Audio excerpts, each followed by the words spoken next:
Hi అండి. నేను ఇక్కడ చూపిస్తున్న హిప్ బెల్ట్ ఈ ఫ్లవర్ సెట్ కేవలం 50 రూపాయల్లో నేనైతే రెడీ చేశాను. మీరు నమ్ముతున్నారా? లేదు అనుకుంటే వీడియో మొత్తం చూసేయండి. చాలా క్లియర్‌గా అర్థమయ్యేటట్టు చెప్తాను. ఈ హిప్ బెల్ట్ ఫ్లవర్స్ కోసం మీటరు క్రేప్ పీస్ అయితే పట్టింది. నేను గోల్డ్ కలర్ శారీ మీదకి రెడ్ మ్యాచింగ్ బాగుంటుందని red colour crepe piece metre 20 రూపీస్కి తెచ్చాను. ఫ్లవర్ డిజైన్ కోసం 2-6 బ్యాంగిల్ సైజ్ ఉంటుంది కదండి, ఆ సైజ్ బ్యాంగిల్ క్లాత్ పైన పెట్టి ఈ విధంగా అన్నీ కూడా రౌండ్స్ అయితే కట్ చేశాను. కొంచెం చిన్నవి తీసుకున్నా పర్వాలేదు, ఇంకా పెద్దవైతే పెద్ద ఫ్లవర్స్ అయితే వస్తుంది. అంటే మనం తీసుకునే రౌండ్ క్లాత్ బట్టి ఫ్లవర్ సైజ్ కూడా పెరుగుతుంది. ఇక్కడ వీడియోలో చూపిస్తున్న విధంగా ఒక రౌండ్ క్లాత్ తీసుకొని దాన్ని 2 ఫోల్డింగ్ చేస్తే ట్రయాంగిల్ లా వస్తుంది.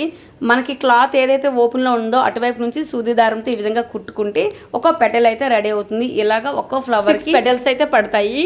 కొన్నిసార్లు 5 కూడా పెట్టుకోవచ్చు. చిన్న ఫ్లవర్ రెడీ అవుతుంది. నేనైతే 6 పెటల్స్ పెట్టి అటువైపు ఇటువైపు ఉన్నటువంటి దారాన్ని గట్టిగా ముడిపెట్టాను. ఈ విధంగా అయితే ఫ్లవర్ రెడీ అయింది. 5 పెటల్స్ పెడితే మరి కొంచెం చిన్న ఫ్లవర్ వస్తుంది. ఈ ఫ్లవర్కి మధ్యలో చిన్న చిన్న ముత్యాలతో నేను ఈ విధంగా డెకరేట్ చేస్తున్నాను. కొంచెం పెద్ద ముత్యాలైనా పర్వాలేదు, లేదు ఇంకా గోల్డ్ స్టోన్స్ ఉంటాయి కదా, లేదు షుగర్ బీడ్స్ ఇలాంటి వీటితో అయినా కుట్టుకోవచ్చు. నేను రెడ్కి వైట్ కాంబినేషన్ చాలా బాగా సూట్ అవుతుంది అనుకొని ఈ విధంగా రెడ్ ముత్యాలు ఫస్ట్ లైన్ 10 తీసుకొని రౌండ్గా పెట్టి అటు ఇటు కదలకుండా దానిపై నుంచి కుట్లు వేశాను. మళ్ళీ మధ్యలో మరొక 4 ఆ విధంగా అక్కడ రౌండ్ ఫ్లవర్లా వచ్చేటట్టు ఫిల్ చేశాను. లేదనుకుంటే మరి కొంచెం పెద్ద ముత్యాలు ఒక 5-6 పడతాయి. దగ్గర పెట్టుకున్న అవి ఒక ఫ్లవర్ షేప్లో వస్తాయి. అలాగైనా కుట్టుకోవచ్చు. మిడిల్లో మీ ఇష్టం, మీకు నచ్చినట్టు డిజైన్ చేసుకోవచ్చు. నేనైతే ఈ విధంగా డిజైన్ చేశాను. ఈ విధంగా ఫ్లవర్స్ అన్నీ రెడీ అయిపోయిన తర్వాత క్రేప్ పీస్ని హిప్ బెల్ట్ కోసం ఇక్కడ 30 ఇంచెస్ పొడవైతే తీసాను, వెడల్పు 3 ఇంచెస్ తీసాను, సరిపోతుంది. కొంతమంది సన్నంగా ఉంటారు, కొంతమంది లావుగా ఉంటారు. ఎవరు నడుము కొలత బట్టి వాళ్ళు ఈ హిప్ బెల్ట్ పొడవైతే తీసుకోవాలి. నేను ఇక్కడ 30 తీసాను. అలాగే 2 క్రేప్ పీసులను బక్రం పీస్ కూడా తీసాను.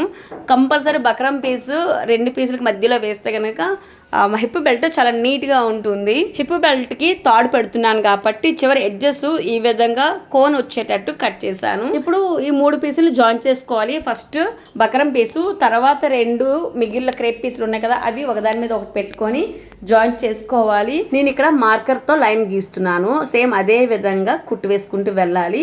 ఒక 5 నిమిషాల పాటు వీడియో మిస్ అవ్వకుండా చూస్తే మీకు క్లారిటీ వస్తుంది. ఇక్కడ 2 క్రేప్ పీసులు ఉన్నాయి కదండి, ఆ రెండింటికి మధ్యలో కోను దగ్గర తాడు పెట్టి పైన లైన్ గీసినటువంటి పీస్ పెట్టి ఏదైతే లైన్ గీసానో దాని మీద నుంచి కుట్టు వేసుకుంటూ వస్తున్నాను. ఇక్కడ టర్నింగ్ పాయింట్ దగ్గర సూది దింపి పాదం పైకి లేపి కుట్టు వేయాలండి. వీలైతే తాడు పెట్టిన దగ్గర 1-2 సార్లు కుట్లు వేసుకుంటే కొంచెం స్ట్రాంగ్గా ఉంటుంది. ఇటువైపు టర్నింగ్ తీసిన తర్వాత ఇక్కడ స్ట్రైట్ ఉంది కదండి హిప్ బెల్ట్, ఈ హిప్ బెల్ట్ చివరి వరకు ఎక్కడ గ్యాప్ ఇవ్వకుండా స్ట్రైట్ కుట్టు వేసేయాలి. ఇక్కడ గ్యాప్ అవసరం లేదు. ఇక్కడ సేమ్ మళ్ళీ టర్నింగ్స్ తీసుకొని ఈ కోన్ దగ్గర మళ్ళీ తాడు పెట్టి అక్కడ కుట్టు వేయాలి. ఈ తాడు దగ్గర కూడా 1-2 సార్లు రఫ్ చేయాలి. కుట్టు కొంచెం స్ట్రాంగ్గా ఉంటుంది. మన హిప్ బెల్ట్ ఎంత గట్టిగా కట్టినా కానీ తాడైతే ఓడదు. అలాగే ఇటువైపు టర్నింగ్ తీసుకొచ్చినప్పటికీ సగం కంటే మరి కొంచెం ఎక్కువ ముందుకు వెళ్ళి అక్కడ కుట్టు ఆపుతున్నా అండి. దాన్ని మొత్తం కంప్లీట్ చేయలేదు, ఎందుకంటే ఇక్కడ రివర్స్ చేసి ఆ పీస్ లోపల ఫోల్డ్ చేసి కుట్టేద్దామని, అంటే కుట్లు ఎక్కడ బయటకు రాకుండా నీట్ ఫినిషింగ్ ఉండాలని ఈ విధంగా రివర్స్ చేస్తున్నాను. మ్యాక్సిమం మీకు తెలుసు కానీ మరొకసారి చెప్తున్నాను. హిప్ బెల్ట్ రివర్స్ చేసిన తర్వాత ఏదైతే ఓపెన్ ఉందో ఆ ఓపెన్ని లోపలికి ఫోల్డ్ చేసి స్ట్రైట్ కుట్టు వేసుకుంటూ వస్తున్నాం.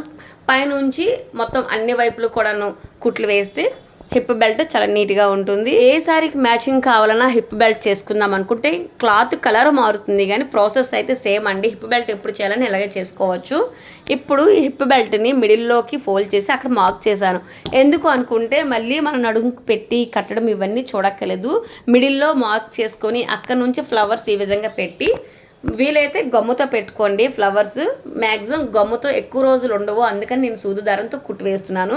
సూది దారంతో కుట్టి వేస్తే మొత్తం బెల్ట్ చిరిగిపోయినంత వరకు ఏ ఫ్లవర్ కూడా ఓడదు, అందుకని సూది దారంతో వేస్తున్నాను. లేదు మీకు అర్జెంట్ కావాలి అనుకుంటే కనుక గమ్ముతో కొంచెం స్ట్రాంగ్గా పెట్టుకోండి, సరిపోతుంది. అలాగే మరి కొంచెం అడిషనల్ లుక్ కోసం సైడ్స్ గమ్ము పెట్టి ముత్యాలు గోల్డ్ బీడ్స్ అంటిస్తున్నాను. అంతే అండి. హిప్ బెల్ట్ అయితే చాలా సింపుల్గా రెడీ అయిపోయింది. నేను స్టార్టింగ్లో హిప్ బెల్ట్ ఫ్లవర్ సెట్ మొత్తం 50 రూపాయలకు చేశానని చెప్పాను కదా, మీకు ఇక్కడ క్లారిటీ ఇస్తాను. Cloth 20 rupees. ఇక్కడ ఈ ముత్యాలు లేదా గమ్ము అనుకుంటే ముత్యాలు ఒక 20 రూపీస్, గమ్ము బాటిల్ చిన్నది ఉంటుంది 10 రూపీస్ అంతండి. టోటల్గా 50 రూపీస్లో మనకైతే ఈ విధంగా రెడీ అయిపోతుంది. బయట నా హిప్ బెల్ట్ కొనాలనుకుంటే మినిమం 150 రూపీస్ నుంచి స్టార్ట్ అవుతున్నాయి, ఇంకా ఎక్కువ కాస్ట్ ఉంటాయి. అలాగని ఒకసారి వాడిన తర్వాత మళ్ళీ వాడలేకపోతున్నాం కాబట్టి ప్రతిసారికి ఈ విధంగా మ్యాచింగ్ చేసుకుంటే చాలా బాగుంటుంది. ఇప్పుడు పైన ఫ్లవర్ సెట్ చూపించాను కదా, ఆ ఫ్లవర్ సెట్ మామూలుగా అయితే ఫ్లవర్స్ డైరెక్ట్ పెట్టి శారీ మీద కుట్టుకోవచ్చు. అలా కాకుండా దేనికైనా సరే సింపుల్గా రెడీ చేయాలంటే ఈ విధంగా క్లాత్ మీద ఫ్లవర్స్ని సెట్ చేసి సూది దారంతో కుడుతున్నాను. గమ్ముతో కూడా పెట్టుకోవచ్చు.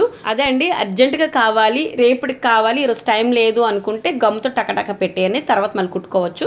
లేదు టైం ఉందనుకుంటే చాలా నీట్గా అవి చిరిగిపోయినంత వరకు ఉండాలనుకుంటే ఈ విధంగా సూది దారంతో కుట్టుకుంటే లాస్ట్ వరకు చిరగదు, దేనికైనా సెట్ అవుతుంది. ఈ విధంగా ఫ్లవర్స్ పెట్టిన తర్వాత ఏవైతే ఎక్స్ట్రా క్లాత్ ఉందో క్లాత్ని కట్ చేస్తున్నాను. అంతే అండి, చాలా సింపుల్ ప్రాసెస్. నాకు తెలిసి ఇవి చిన్నపిల్లలకి, టీనేజ్ అమ్మాయిలకి, అప్పుడే మ్యారేజ్ అయిన పిల్లలకి చాలా బాగుంటుంది ఇలాంటి డిజైన్స్. ఇక్కడ మరికొంచెం ఫ్లవర్ ఎడ్జెస్కి గమ్ము పెట్టి క్లాత్ కంటిస్తున్నాను. ఎందుకంటే మళ్ళీ పెట్టేటప్పుడు మనకి ఇలా ముందుకి అది ఊడొచ్చేయడము, వంగేటప్పుడు అటు ఇటు జారడం ఇలాంటివి ఏం ఉండకూడదని కొంచెం గమ్ము పెట్టి గట్టిగా అంటిస్తున్నా. అలాగైతే అటు ఇటు ఏం కదలదు. ఈ flower set back side 2 safety పిన్లు అయితే పెడుతున్నాను. అలా అయితే మనం ఏ శారీకి మ్యాచింగ్ కావాలంటే ఆ శారీకి తగ్గట్టు ఇవి పెట్టుకోవచ్చు కదండి. అందుకని సేఫ్టీ పిన్స్ గమ్ముతో పెట్టి దానిపైన ఒక క్లాత్ కూడా గమ్ము పెట్టి అంటిస్తున్నాను. అలాగైతే నీట్ ఫినిషింగ్ ఉంటుంది, పిన్ను కూడా అంత తొందరగా ఓడదు. అండ్ ఈ గమ్ము చాలా స్ట్రాంగ్గా పడుతుంది, అన్ని గమ్ముల్లా కాదు, వాటర్ ప్రూఫ్ కూడా. అందుకు చెమట పట్టినా ఏమవ్వదు, వర్షంలో తడిసినా కూడా అంత తొందరగా ఓడదు. అదే ఫెవికాల్ గమ్ము ఇలాంటివి అయితే కొంచెం అనుకోకున్న వర్షం పడినా వాటర్ తగిలి ఊడిపోతాయి. ఈ గమ్ము అలా కాదండి, చాలా బాగుంటుంది. మనకి ఆన్లైన్లో దొరుకుతుంది అండ్ తక్కువ కాస్ట్ కూడా. వీలైతే అదొక బాటిల్ తెచ్చుకున్నా కానీ మీకు యూజ్ అవుతుంది. ఇదిగోండి ఫైనల్గా హిప్ బెల్ట్ అయితే ఇలా రెడీ అయింది. నేను గోల్డ్ సారీకి రెడ్ బ్లౌజ్ యూజ్ చేస్తాను కాబట్టి రెడ్ కలర్ కాంబినేషన్లో hip belt flower set ready చేశాను. ఎలా ఉంది అనేది కామెంట్ చేయండి. సింపుల్ సారీస్ని కూడా మనం ఇలా హైలైట్ చేసుకోవచ్చు, పార్టీ వేర్ కూడా చాలా బాగుంటాయి. చూస్తున్న ప్రతి ఒక్కరికి స్మాల్ రిక్వెస్ట్ అండి, మీకు ఈ వీడియో నచ్చితే కనుక ప్లీజ్ అని లైక్ చేసి కామెంట్ చేయండి. అలాగే సబ్స్క్రైబ్ చేసి కొంచెం సపోర్ట్ చేయండి ప్లీజ్.